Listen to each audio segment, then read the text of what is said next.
When you get your new bike, you want it to feel as best as it can from the very beginning, and part of that is setting the suspension to work correctly. The first and most important step is to set the sag, or how far your suspension will sit into the travel when you're sitting on the bike. Having too little sag means your suspension will be too hard, causing the ride to feel harsh. You also won't be using all of your suspension travel. Conversely, too much sag will cause your suspension to be too soft, making it wallow in its travel. The suspension will bottom out easily and the bike will feel sluggish.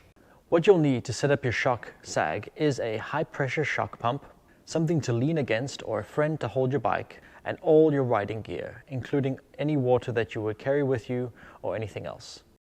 Starting with the front forks, we are going to set up the forks for about 25% sag. Generally, you would aim for between 15 and 30%, so we're going to go in the middle.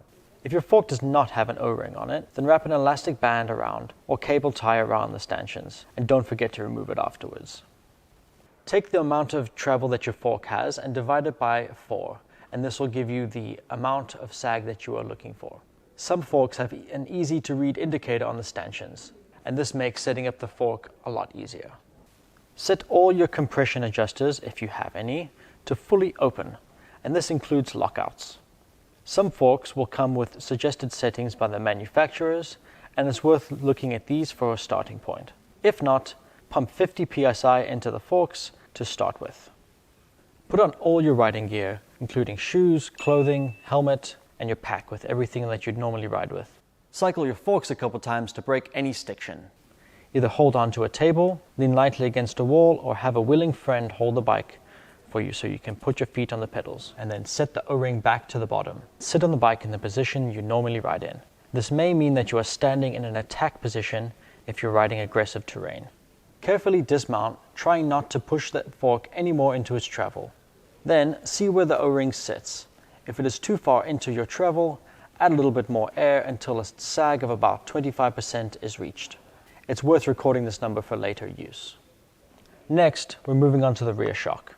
Measure the stanchion to get the length. We're going to look for a sag of about 30% for this bike, as it has 160 millimeters of travel, though with shorter travel you may want to look at 20 or 25% sag. Some manufacturers will have a suggested setting for your weight. If not, pump in 100 psi as a base. Cycle the rear shock and then bring the O-ring back to its original position. Again, stand on your bike or sit down in the normal position you would ride in. Lastly, carefully dismount. Try not to push the shock any more into its travel. See where the O-ring sits. You may need to add or remove pressure to get the desired shock sag settings you are looking for. So now your suspension is set up. It's worth recording these measurements for later use in case you wanted to mess around with your suspension a little bit more for a different feel, and go out and ride.